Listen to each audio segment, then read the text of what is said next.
नमस्कार, आप देख रहे हो न्यूज़ सिटी 24। जी हाँ, आज हमारी टीम पहुंची है रायपुर के तूता के धरने स्थल पे, जहां पास आप देख सकते हो छत्तीसगढ़ शासकीय आईटीआई मेहमान प्रवक्ता कल्याण संघ के द्वारा एक दिवसीय बड़े स्तर पे धरना प्रदर्शन किया जा रहा है अपने एक सूत्रीय मांगों को लेकर। जहां पास आप देख सकते हो कि सैकड़ों की संख्या में प्रदर्शनकारी आज नया रायपुर पहुंचे हुए अपने मांगों को लेकर। हम बात करते हैं प्रदेश अध्यक्ष हरीश साहू जी से कि क्या कहना है उनके अपने मांगों को लेकर। सर, आज एक दिवसीय बहुत बड़े स्तर पे आज धरना प्रदर्शन किया जा रहा है, क्या कहेंगे आप? अब इसके बारे में मैं यही कहूँगा, और शासन प्रशासन से हमने तो 4 साल से निवेदन, आवेदन ये सब करते आए हैं और आज हम मजबूर हो गए हैं। उस मजबूर होने के बाद ही उसमें भी 1 दिवसीय कर रहे हैं। हम कोई अनिश्चितकालीन नहीं कर रहे हैं, हम 1 दिवसीय कर रहे हैं कि हमको ये जो बजट सत्र है, इसमें मतलब जो नियमितीकरण का तोहफ़ा है वो हमको भी दे दे। क्यों दे दे? वही चीज़ मैं हर बार बोलता हूँ, अब भी बोल रहा हूँ, माँगे जायज़ है इसलिए दे दे। हम जो सामान्य प्रशासन विभाग जो बिंदु चाहती है नियमितीकरण के लिए, उन पाँचों बिंदुओं को पूर्णतः पालन करते हैं, इसलिए हम नियमितीकरण का माँग कर रहे हैं। समस्याएँ तो बहुत सारी है कि हम इस विभाग में कोई 10 साल से, कोई 12 साल से, कोई 15 साल से भी काम कर रहे हैं। 187 आईटीआई हैं, तो शासकीय आईटीआई मेहमान प्रवक्ताओं के लिए 187 टाइप के नियम हैं। संस्था प्रमुख अपने हिसाब से लोगों को ट्रीट कर रहे हैं। तो ये सब समस्याएँ तो अगर मैं गिनाऊँ तो बहुत बड़ा समस्या है। कोई एक शक्ति जिला का, कोई जांजगीर जिला का, कोई बिलासपुर संभाग का, बिलासपुर जिला का व्यक्ति सरगुजा में, कोई बस्तर में जॉब कर रहा है परिवार के साथ, सैलरी भी इतना कम है।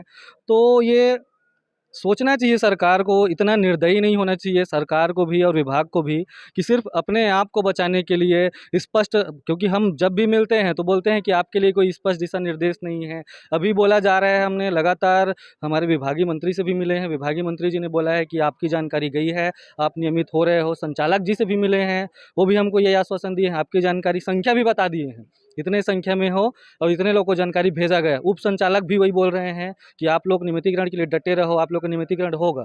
लेकिन ये कितना सच्चाई है, ये तो जब बजट सत्र कंप्लीट होगा, सरकार का जो घोषणा आएगा उसमें पता चलेगा। हम यही चाह रहे हैं कि हमारे साथ धोखा ना हो, हमको बेवकूफ़ ना बनाया जा रहा हो, हमारे साथ जो वो बोल रहे हैं उस चीज़ में मतलब न्याय करें। इसी डिमांड को लेके हम आज पूरे 800 मेहमान प्रवक्ता सामूहिक अवकाश में भी हैं। तैयारी में थोड़ी कमी थी, इसलिए सारे के सारे लोग यहाँ तो नहीं पहुँच पाए हैं, लेकिन आईटीआई का पूरी तरीक़े से बहिष्कार किए हैं और सामूहिक अवकाश में हैं और एक ही मांग के लिए, नियमितीकरण के लिए। सर, कांग्रेस सरकार ने 2018 के विधानसभा चुनाव के घोषणा पत्र में 2 बिंदुओं में कर्मचारियों से वादा किया था। कहीं न कहीं जिसमें नियमितीकरण भी एक वादा था, जिसमें छँटनी का भी एक वादा था। तो बहुत सारे मतलब 2 बिंदुओं में बहुत सारे क्रमांक रखे गए थे। बजट सत्र का आखिरी सत्र चल रहा, आखिरी बजट सत्र है ये। इसके बाद आचार संहिता लग जाएगा, मतलब चुनावी वर्ष चालू हो चुका है। तो ये आखिरी बजट है और आज विधानसभा में मुख्यमंत्री कुछ दिनों बाद पेश करने वाले हैं। क्या कहेंगे इस बार, क्या उम्मीद है बजट सत्र को लेकर आपका? अब देखिए, हाँ, आप सही बोल रहे हैं कि वो जो बिंदु क्रमांक 11 और 30 है, उसमें उन्होंने स्पष्ट किया था। और ये संविदा कर्मचारियों और दैनिक वेतनभोगी कर्मचारियों को भी मैं आपके न्यूज़ चैनल के माध्यम से बताना चाहूँगा कि वो कान खोल के सुन ले। जो अन्य कर्मचारी हैं, उनको गुमराह ना करें कि आप लोग पेमेंट वृद्धि के लिए माँग करो। अरे ये सुन लो संविदा वाले और दैनिक वेतनभोगी वालों कि हम जो घोषणा पत्र है उसमें पहले बिंदु में हम लोग हैं, अनियमित पहले है, उसके बाद संविदा और दैनिक वेतनभोगी है। तो आप अपने आप को बचाने के चक्कर में हमसे धोखा मत करिए।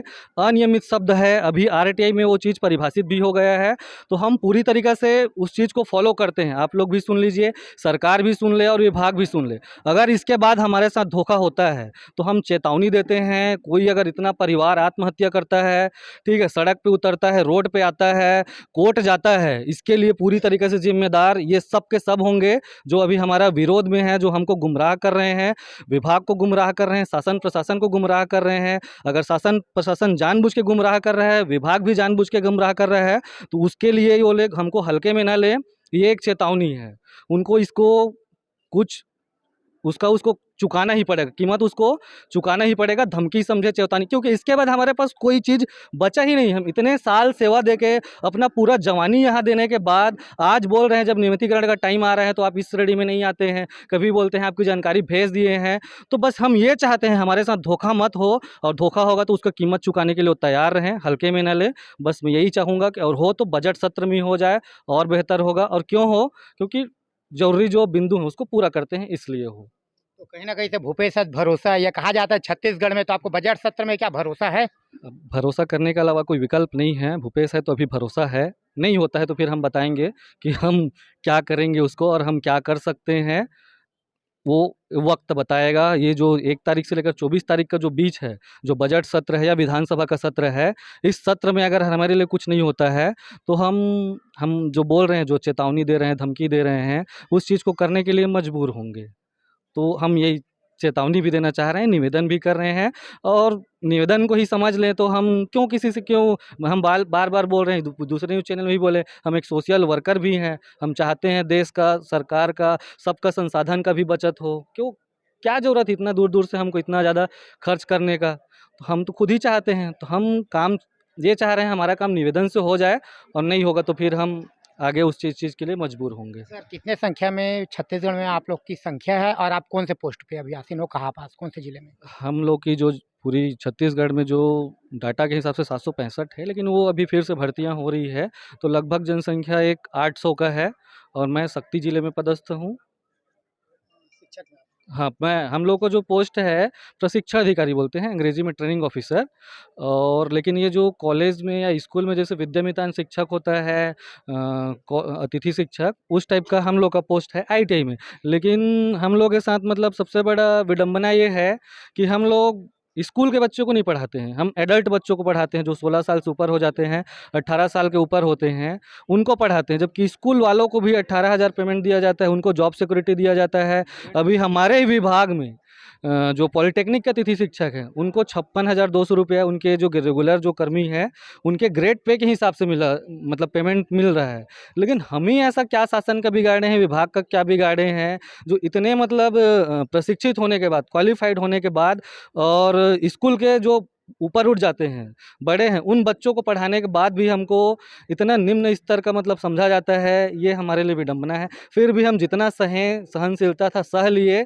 अब आखिरी ये बजट है तो चाहते हैं कि हमारे साथ न्याय हो और इसी न्याय के दम पे हम लोग, इसी भरोसे पे कि भूपेश है तो भरोसा है के दम पे आज हम एक दिवसीय कर रहे हैं। नहीं तो हम लोग चाहते थे इसको अनिश्चितकालीन भी कर सकते थे, क्योंकि इसके अलावा हमारे पास कोई विकल्प नहीं है। सिर्फ यही कि चलो भूपेश है, बोला है, कभी कोरोना का वो दिया अपना, ठीक है, तो उन सब चीज़ को हम लोग भी ध्यान में रखते हुए हम बात करते हैं आज के धरना प्रदर्शन को लेकर। मैडम क्या कहेंगे, आज इतनी बड़ी संख्या में यहाँ पास आईटीआई जो प्रशिक्षण संस्थान के इतने सारे लोग यहाँ पर धरना प्रदर्शन करने के लिए पहुँचे अपने एक सूत्रीय मांग को लेकर, क्या कहेंगे, क्या अपील है सरकार से आपका? जी हाँ, मैं आप लोग को ये कहना चाहती हूँ कि हम सब एक नियमिति को लेकर यहाँ पे एकत्रित हुए हैं और मुझे भी 10-15 साल हो गया पढ़ाते हुए, लेकिन मुझे हमेशा डर लगा रहता है कि कब मुझे हटा दिया जाएगा और ऐसा कई बार मेरे साथ हुआ है, हटा दिया गया है, फिर रखा भी गया है। और मैं ये कहना चाहती हूँ कि हमारे बारे में भी शासन को सोचना चाहिए, मैं उनको जगाना चाहती हूँ। नियमित होने के लिए उनसे मैं रिक्वेस्ट करना चाहती हूँ कि हमारी ओर ध्यान दें। इतने कम पेमेंट में भी हम अपने कार्य को करते आए हैं बड़ी निष्ठा और ज़िम्मेदारियों के साथ, फिर भी भेदभाव होता है संविदा और रेगुलर के साथ में कि हम और हमारे जो पेमेंट है वो बहुत ही कम है और उस कम पेमेंट में ही हम अपने घर परिवार को चलाना संभव नहीं है। और अब मैं ये कहना चाहती हूँ शासन की, अब मुश्किल होता है कि अब महँगाई भी बढ़ते जा रहा है और ये सुनहरा अवसर है और इस और ध्यान दें कि हमारा पेमेंट के को नहीं परंतु नियमितीकरण में ध्यान दें कि हमारा नियमित हो जाए। मैडम ये बात देखा गया कि कांग्रेस का कुछ समय पहले बहुत बड़े एक अधिवेशन भी हुआ था जहाँ पर कांग्रेस के बड़े-बड़े लीडर छत्तीसगढ़ पहुँचे थे और अभी बजट सत्र भी चालू हो रहा है। तो कहीं न कहीं आपको क्या उम्मीद है सरकार से? बजट सत्र में आप लोग के लिए क्या कुछ घोषणा हो सकता है? क्या कहेंगे आप? देखिए, शक्ति में ही भक्ति होता है और हम हर शक्ति हर प्रयास हम करेंगे और हम एकता के साथ सब एकत्रित हुए हैं और अभी हम देख रहे हैं कि इतने सारे लोग दूर-दूर जगह से आए हुए हैं, बड़े विश्वास के साथ और हमें विश्वास है कि वो हमारी माँगें पूरी करेंगे। जी। हमारे साथ अन्य मैडम भी जुड़ रही है जो अपने मांगों को लेकर यहाँ पास लगातार धरना प्रदर्शन में पहुँचे हुए हैं। मैडम अपना परिचय दीजिए। जी, मेरा नाम चेतना पाल है, मैं वुमेन आईटीआई भिलाई से हूँ। हम क्या कहेंगे आप ये धरना प्रदर्शन को लेकर और सरकार से क्या आपकी मांग है और क्या संदेश देना चाहते हो छत्तीसगढ़ सरकार? जी सर, मैं यही कहना चाहूँगी कि हमें प्रशिक्षण अधिकारी कहा जाता है, अंधकार में रखा जाता है, लेकिन सिर्फ़ नाम मात्र के रखे हैं। और जितना कार्य रेगुलर कर्मचारी लोग करते हैं वही कार्य हम भी कर रहे हैं, लेकिन उन लोग हमारे साथ भेदभाव किया जा रहा है। आइए हम बात करते हैं अन्य प्रदर्शनकारी से, क्या कहना है उनका, क्या कहेंगे मैडम आप? जैसे हम सभी मेहमान प्रवक्ता हैं, उन सभी का जैसे नियमितीकरण के लिए है, तो हमारा सभी का वही है। और नियमितीकरण होने से ये हो जाएगा कि हमको जॉब सिक्योरिटी मिलेगी। ऐसा ये हुआ है कि आज हम यहाँ पे जॉब में हैं और कल ये भी हो सकता है कि हमें जॉब से निकाल दिया जाए। कोई भरोसा नहीं है, हम कब तक रहें कब तक ना रहें। इसीलिए हम सरकार से अपनी जॉब की सिक्योरिटी मांगते हैं। सिक्योरिटी का मतलब ही यही है कि हम नियमितीकरण चाहते हैं, और जैसे कि हमारा नियमितीकरण हो जाएगा तो हमारा पेमेंट का भी कोई दिक्कत नहीं होगा। और सब है यहाँ पे, कई लोग मैरिड है ना, कई लोग अनमैरिड है, तो सभी को वो चीज़ की ज़रूरत है। तो परिवार चलाने के लिए तो मैं सरकार से बहुत बहुत बहुत ज़्यादा अपील यही करना चाहती हूँ कि हमारा नियमितीकरण कर दीजिए। जिस प्रकार से आप देख सकते हो कि अपने एक सूत्रीय मांग नियमितीकरण को लेकर यहाँ पर सैकड़ों की संख्या में आईटीआई प्रशिक्षण वाले लोग पहुंचे हुए हैं। कहीं न कहीं सरकार से एक भरोसा भी है कि उन सरकार ने 2018 के चुनाव में अपने 2 बिंदुओं क्रमांक में घोषणा पत्र में कर्मचारियों से वादा भी किया था, मगर 4 साल में अपने वादा को पूर्ण ना होते हुए देख के कर्मचारियों को बजट सत्र से पहले आंदोलन होने पे मजबूर किया जा रहा है। वहीं पास प्रदेश अध्यक्ष जी ने बताया कि यह प्रदर्शन अगर आने वाले समय में अगर नियमितीकरण का सौगात नहीं देते तो आने वाले समय में यह प्रदर्शन अनिश्चितकालीन भूख हड़ताल की ओर मोड़ ले सकता है। वहीं पास बताया गया कि कर्मचारियों की हालत बहुत ही ज़्यादा तंगी से गुजरते हुए जा रहा है। कहीं न कहीं लगातार कई वर्षों से अपनी सेवा देने के बाद अभी तक के कर्मचारियों का नियमितीकरण नहीं हुआ है। कर्मचारियों ने जिस प्रकार से अपने दुख दर्द को छलकाते हुए बताया है और सरकार से आग्रह किया है कि बजट सत्र में कहीं न कहीं नियमितीकरण किया जाए। देखना यह है कि भूपेश सरकार बजट सत्र में कर्मचारियों की बात को सुनती है या सिर्फ एक आश्वासन बन के रह जाता है। बने रहिए न्यूज़ CG 24 में, मैं संजय शर्मा के साथ।